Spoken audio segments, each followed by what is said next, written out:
Welcome to the Linen Suit and Plastic Tie podcast. This is the podcast where we work to dissect and analyze and investigate the amazing, the epic, the cool power of storytelling and how to harness that power in your everyday lives. I'm Gorv. And I'm Kevin. Kev, I got a bone to pick with Harry Potter fans. Of course you do. Yeah. I mean, no, I'm a big Harry Potter fan, however, I'm be honest, I've only read the first book, but I've seen all the movies. But I have people who read the books, and I know they're better. It's on the list, but I've only read the first book.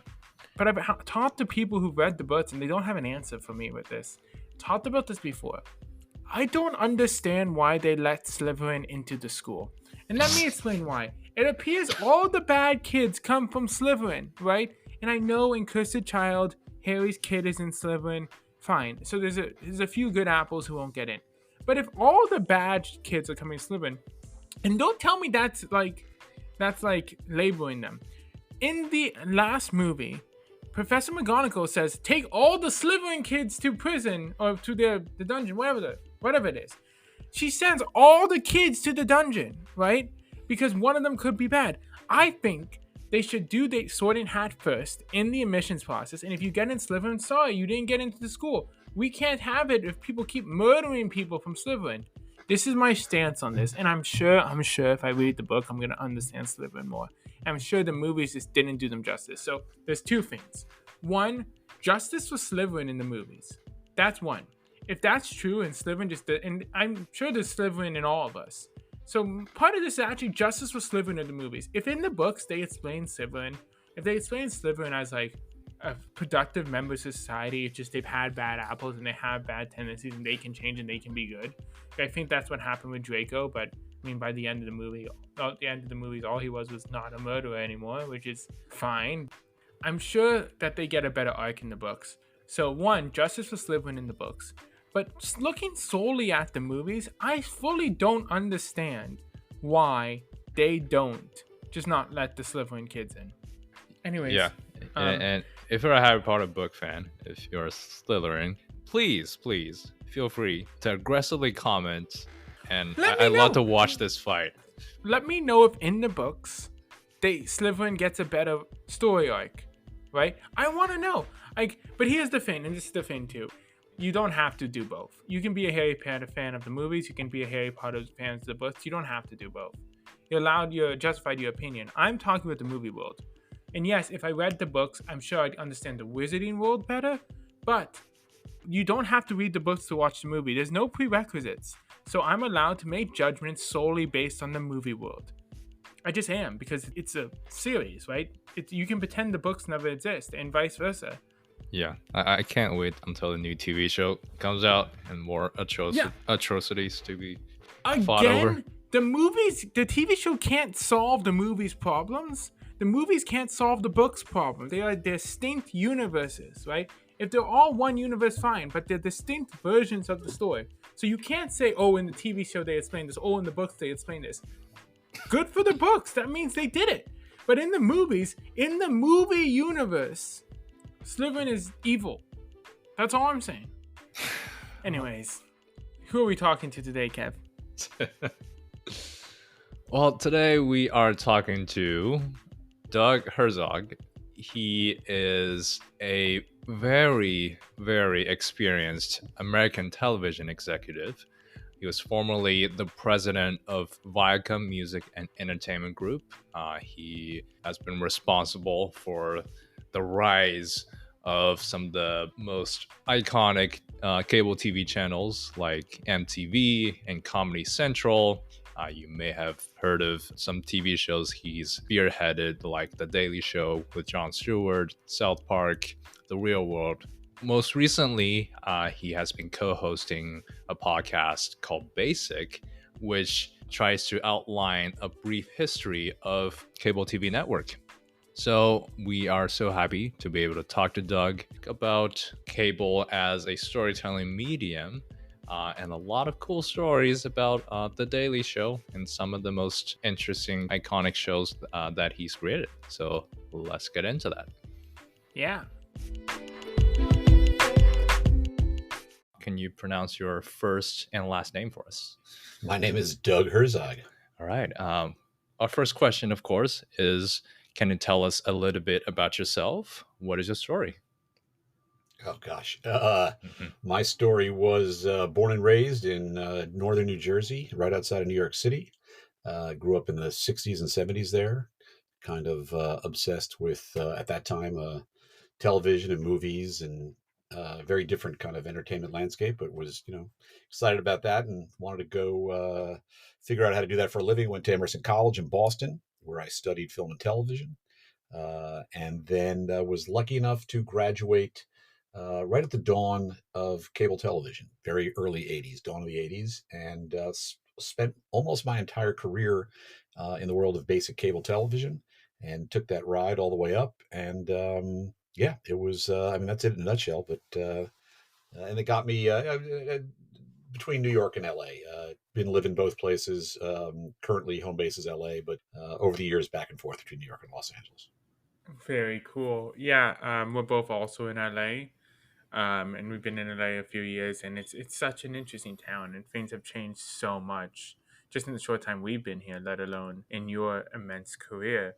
Can you tell us a little bit about cable TV? What exactly is it? What was cable TV? What is Well, it? it was born in the very late '70s, I guess, and at that time there were three broadcast television networks: ABC, NBC, CBS, which everybody received in their house via an antenna, and public television, and that was really it for television. So it's hard to imagine just three channels or four channels with commercials, and then everybody watched because that's all there was. So they had a monopoly on that.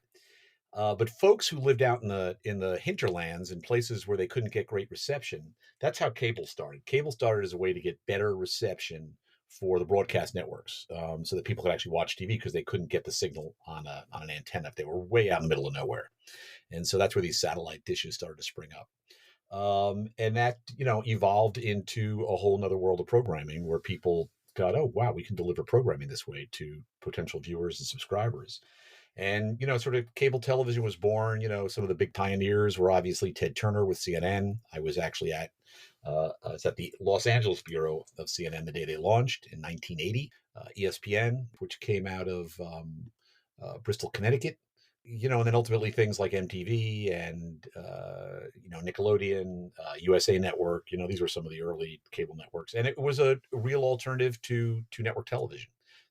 So all of a sudden, you didn't have to watch just what was on the networks, and these cable networks came in with a much more targeted, specific, and branded approach to programming. So all sports, all news, all music, all comedy, all kids, whatever it was.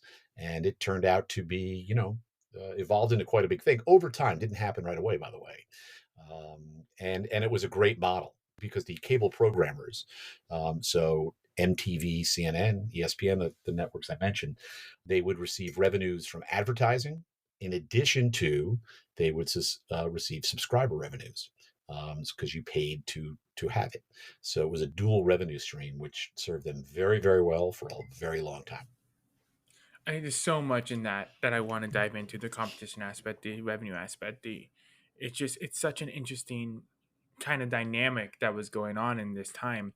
Can you dive in a little bit more about what the difference from a storytelling aspect and from a kind of programmatic aspect between network and cable television? To be honest, cable wasn't really telling the kind of stories Hmm. that network television was that time because they couldn't afford to, despite the dual revenue stream. They were growing, so it took them a while to get from nothing to basically about at its height, 100 million, give or take, subscribers, right? Or 100 million homes they could had access to plus. The networks were still making their sitcoms and their dramatic shows, but cable didn't have the money for Hmm. writers, honestly. So news, sports, that was live, right, and didn't entail writers. And even places like MTV, where I was in the early days, we were doing what we called hybrid shows. They were hosted. We stuck a lot of videos in them. There weren't scripts, and so we weren't telling stories in that regard. But cable as an industry started to tell a story. And the story was that people want choice and people want Mhm. more. And, we've seen that even, today, which is, I mean, we have so much content and so many choices, maybe too much, but that's where we are. But cable's the one who started to tell that story first. On that kind of topic of competition, how did that change? Like we started with ABC, NBC, CBS.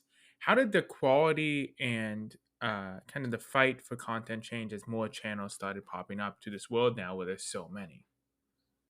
Well, everybody, like I said, previously, everybody sort of, started taking off slices for the most part, right? Like we're going to do just news, we're going to do just sports, we're going to do just music, and we're only going to target young people, something nobody had ever done before. That was the networks were built to appeal to everybody, everywhere, all at once, to grab a recent film title, but. It was all things for all people. And so when you start to have these cable networks that said, we're just going to go after young people like MTV, we're going to talk directly to them and we're going to appeal directly to them. That turned out to be, a pretty exciting thing, particularly not only for viewers, but for advertisers. Because if you're an advertiser and you're trying to reach young people, you can throw your commercial on, ABC, NBC, CBS, but it's going to get wasted because it's going to get seen by a lot of people who just aren't going to be interested.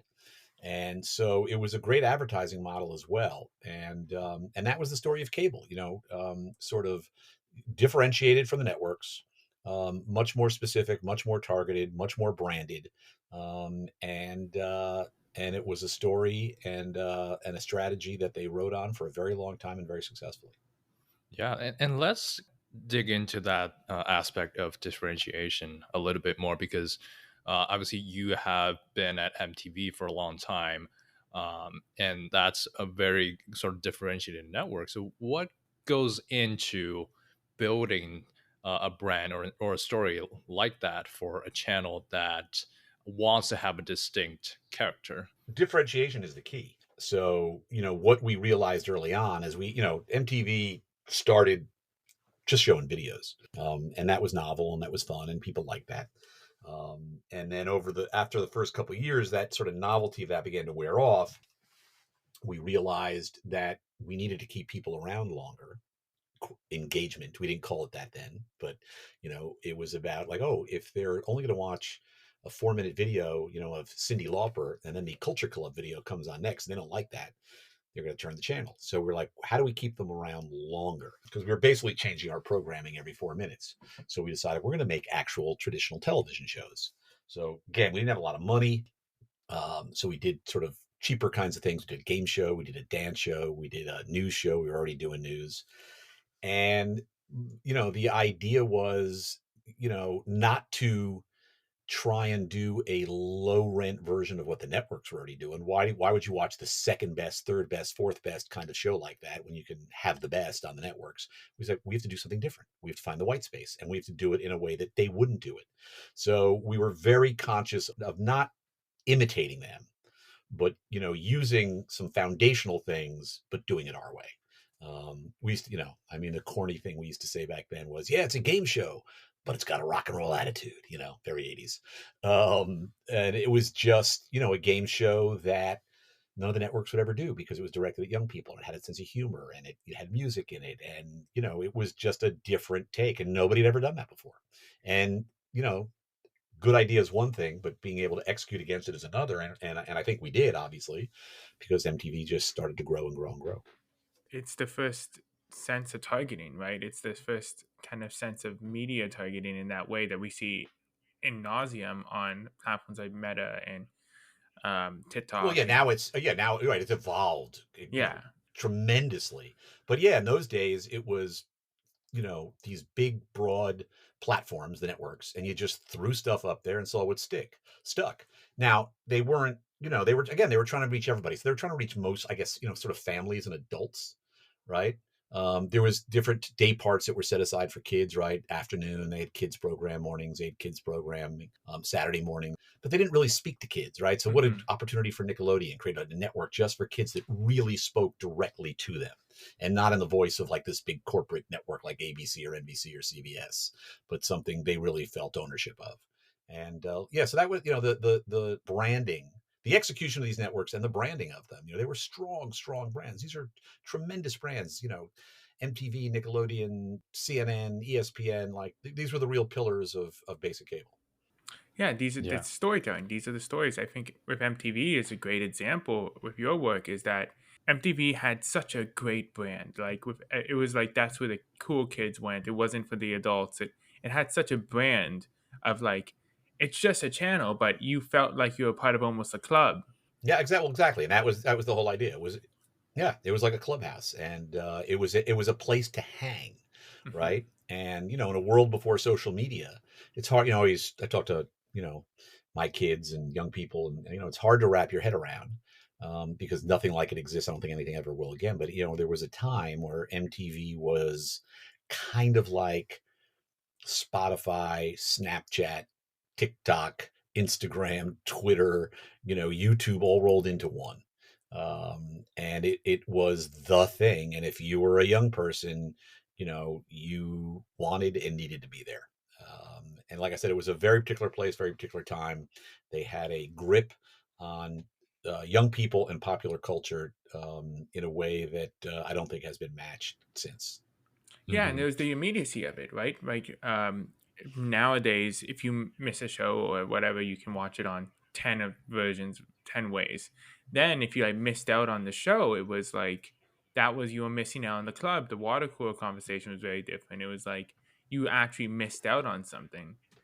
Yeah, no, you had to be. Well, that was with all TV. Hmm. You had to if you weren't there, you had to wait for a rerun at some point, which nobody ever knew when that was coming. I always tell the story, when Friends was on in the heyday of Friends, I was starting my family and working, and I was commuting from New York to Westchester, and I'd get home late every night, and that was like an era. Like I just missed Friends. Like I never saw it rarely saw it when it was on because I was busy putting my kids to bed, and by the time the dust cleared, ER was on or something. But and if you didn't see Friends or have the intelligence, which most people did not, on how to use a home VHS machine and tape something, which people rarely did because it was so complicated.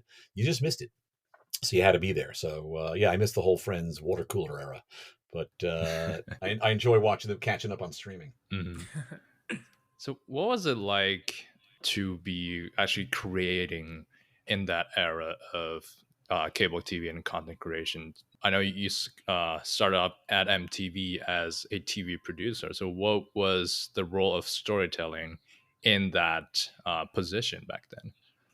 Well, we were always very conscious of who we were talking to. We're very, very focused on the audience. Mm. That was number one. I really credit, the folks who started MTV, the founders, and Bob Pittman and John Sykes and folks like that, for real focus on that and wanting to super serve the audience.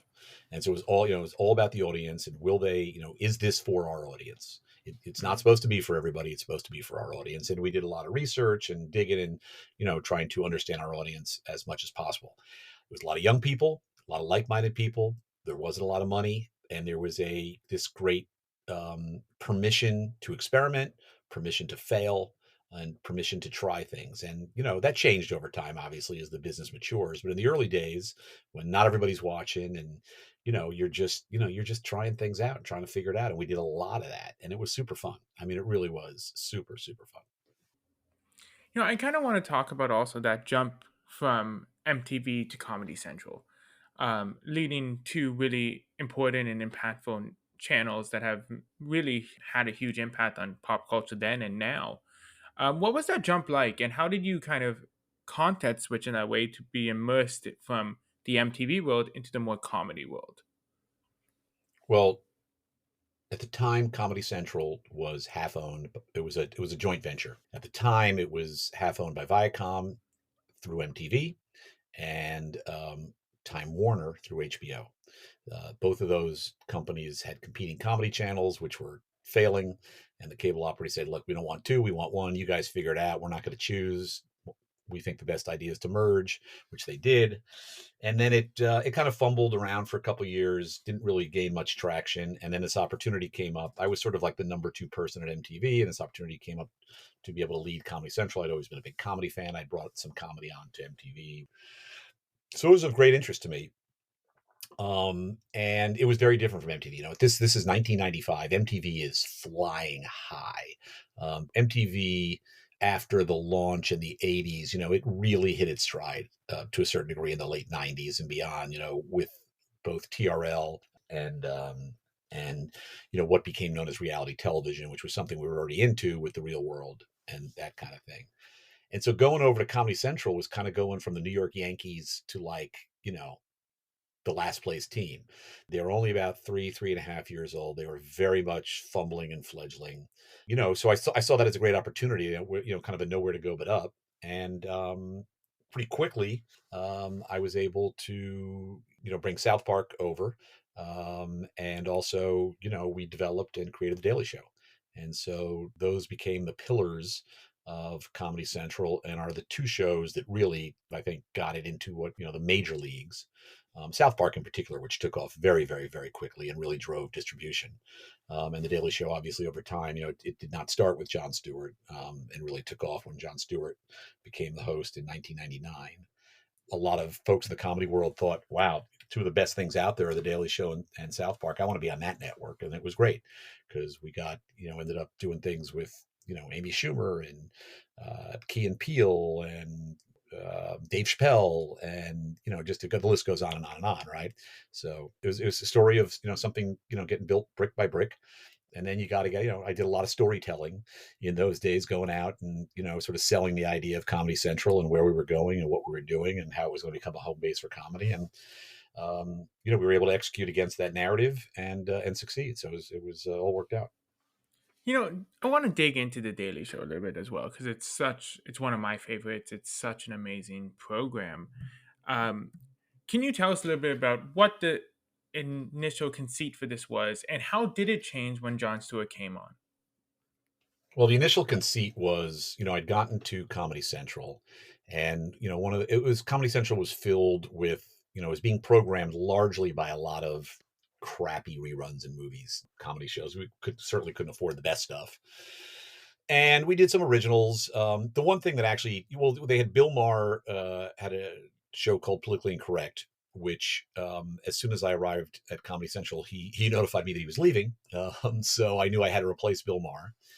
And I thought, the hottest thing on basic cable back then in 1995, you guys are too young to remember this, ask your parents or your dads, but it was ESPN Sports Center.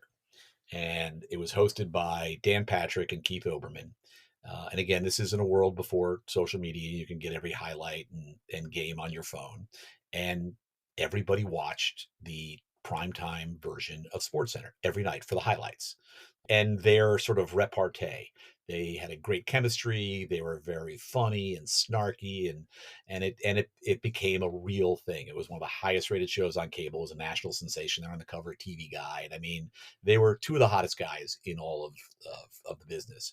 And I thought, we need our own Sports Center. We need our own home base where people come every day to get to take a comedic take on the day. Because I looked at Comedy Central, I saw all these reruns, and I thought, if you watch Comedy Central on Monday, why are you going to watch it on Tuesday? It's going to be all the same stuff for the most part. So I thought, we need to be funny every day. We need to be fresh and funny and give people, our take on the world. And I thought, I wanted elements of, like, at the time, Johnny Carson's, monologue. I wanted elements of Howard Stern. I wanted elements of Sports Center. And really, honestly, the biggest inspiration was Weekend Update on Saturday Night Live. I said, we're going to do Weekend Update every night. And that was the idea. We very quickly landed on a format, which still stands to this day. And we hired a guy named Craig Kilborn, who actually came out of ESPN. And we had some success with Craig early on. And then he jumped to CBS, and we hired Jon Stewart. And then the show changed dramatically. And Jon and The Daily Show took off on a completely different trajectory, which brought it to the highest heights imaginable, including, a gazillion Emmy wins. And what would you say were some of those critical changes to the show format that really led it to take off?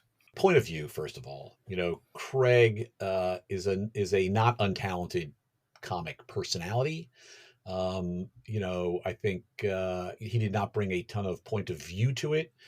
We honestly didn't let him. It was more of a producer-writer show when he was hosting, Mm. but I'm not sure. I don't think he had, what Jon Stewart ultimately brought to it. And so Jon brought this very distinct point of view, which he developed over time.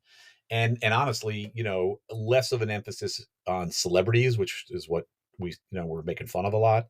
And he started to take the show in a direction of like, let's take a look at what's going on in terms of real news, hard news, political news, and have fun with that. And he, I mean, the rest is history. He did it in such a masterful, incredible way that, I mean, Jon created, you look at all the shows that are out there today, these are all spawn of, Jon Stewart, Mhm. everybody that's doing something like the Daily Show owes a debt of gratitude to Jon, because he broke down the walls. Cause hey, I'll tell you the first one, Jon and I had many, many conversations. He'll tell you himself, I was a little bit of like, nobody wants to hear about politics. And, I was wrong. Jon was right. And, look where the world is now. That's all we talk about. Yeah, I mean that comedic style of politics is just such an important educator for people. It's how I learned so much about politics. I mean, we look at the shows that had huge impacts on our understanding of civil discourse, and I think the Daily Show's up there with the West Wing and with the Newsroom and with probably now Oh, Hamilton. 1000%. Thousand Yeah. percent. Yeah, yeah, yeah. And there was a little, I ignored the note that I should have remembered from MTV, which is when we did the Choose or Lose campaign, which was encouraging people to get out and vote. And we started covering politics on MTV, which at the time I also thought was a little silly, and I was wrong again. So I did not learn from my lesson that well, but I was smart enough to let Jon Stewart do his thing. And also, like the show was such a. You mentioned how so many shows spawned from that, but not only just like idea wise, but um, talent wise. Like it was such a great breeding ground for talent to develop. Like I think Stephen Colbert It went was through there. unbelievable. John Yeah, Oliver, Steve Colbert, Carell. John Oliver, Carell, Rob Riggle, Ed Helms, and now you got a new batch, folks like, Roy Wood Jr. and Jordan Klepper and Desi, and, I mean, it's Hassan. John had an amazing eye for talent amongst, his many talents, so it's almost turned into like a mini Saturday Night Live, where he was Hmm. able to find these great, great talented people, give them a platform, launch them into the world, give them an opportunity. And yeah, I mean, it's pretty extraordinary when you look back. Quite an array of folks. Yeah, I mean, it was just such a great Trevor way for Noah. them.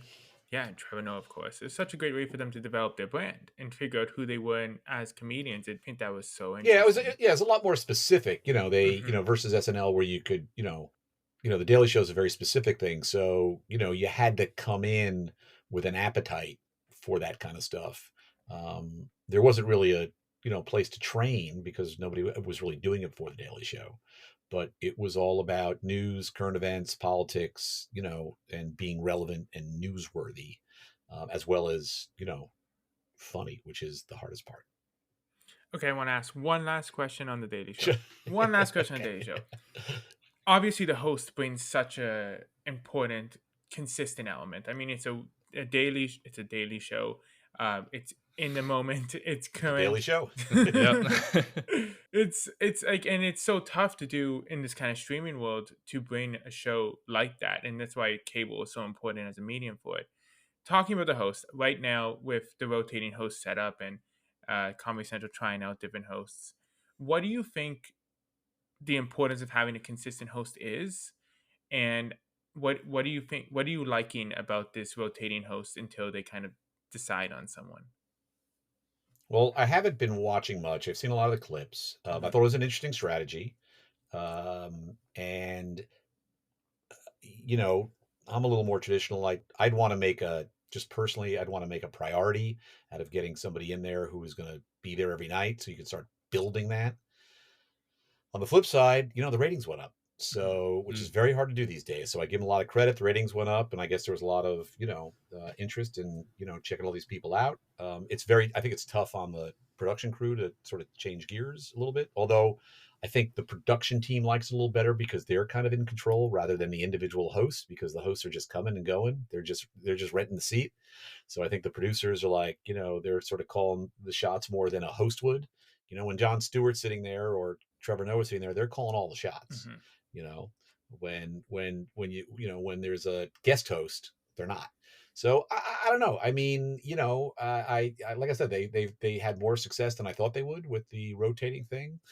So I don't know where they'll go from there. I was always, look, and I also operated these networks in a very different environment. Mm. The landscape has changed dramatically. I left Comedy Central at the end of 2016. The landscape has changed dramatically since then.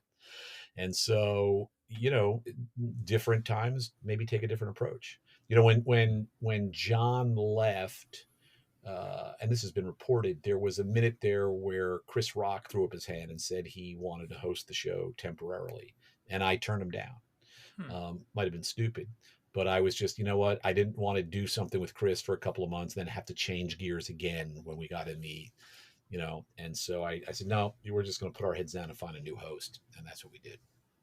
But, that was a different strategy for a different time. Oh, now I have to ask, what was the selection process like for Trevor? I mean, there was a very short list. Trevor's name came up immediately. Mm-hmm.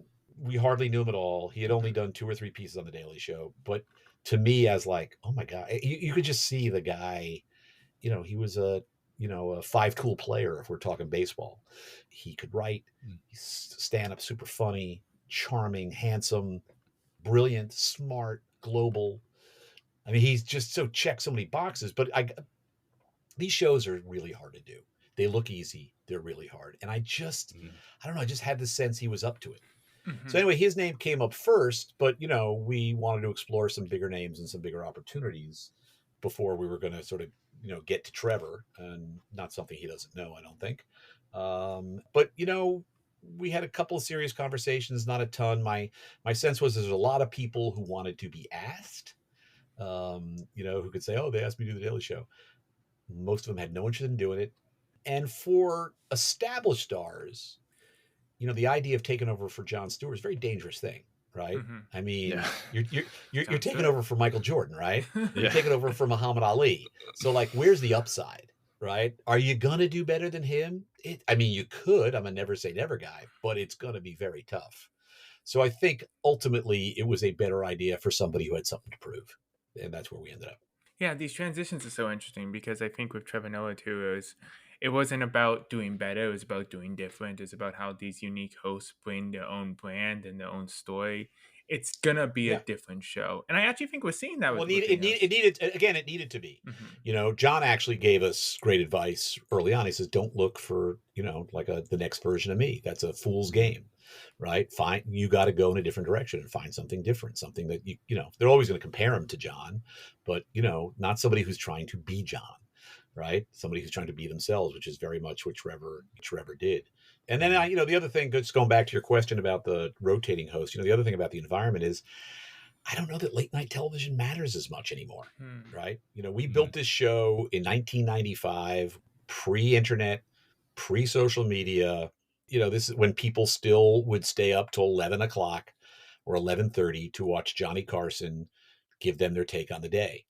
That no longer exists anymore. Late night was a time slot and a day part and a time of day, and I don't, now when you can watch everything or anything at any time, I don't know that late night matters like it used to. And by the way, who's waiting till 11 o'clock or 11:30 to hear their best jokes of the day? You're getting them all day in real time on Twitter from a variety of sources. Mm-hmm. Well, so that was actually going to be my next question about reality shows and about late night, about this idea of consistent daily programming, which was inherently a scheduling idea, right? Like, how does that survive in this new dynamic? I know some shows have done it really well. Like, obviously, SNL has its own thing. It doesn't have to be as SNL is the anomaly. Yeah, I always say nothing lasts forever except SNL. I mean, they're going to be they're going, I think, on season 49. Wow. They will get Lorne Michaels will take it to season 50 for sure, and it's just amazing that and they're doing the show basically the same way that they started it in 1975 format wise. It's just incredible. So hats off to him. But even that show, they here on the West Coast, they now show it live at 8:30 on Saturday night. So you don't have to wait till 11 to see it anymore. But God bless them. And that's just an amazing story, and I'm a huge fan of Saturday Night Live and always have been. But the idea of like late night as a day part and a destination, I think it's going away. I mean, it's not going away tomorrow. Like Jimmy Kimmel's going to be doing his thing as long as he wants to do it, and Jimmy Fallon, and as long as they're making money, and they are not making the same kind of money they made 10 years ago. But I here's what I would say: when Jimmy Kimmel or Jimmy Fallon leave late night, and that's not going to be tomorrow, it's going to be a couple of years from now, I'd be curious to see if there'll be anybody that actually replaces them, or those shows go away.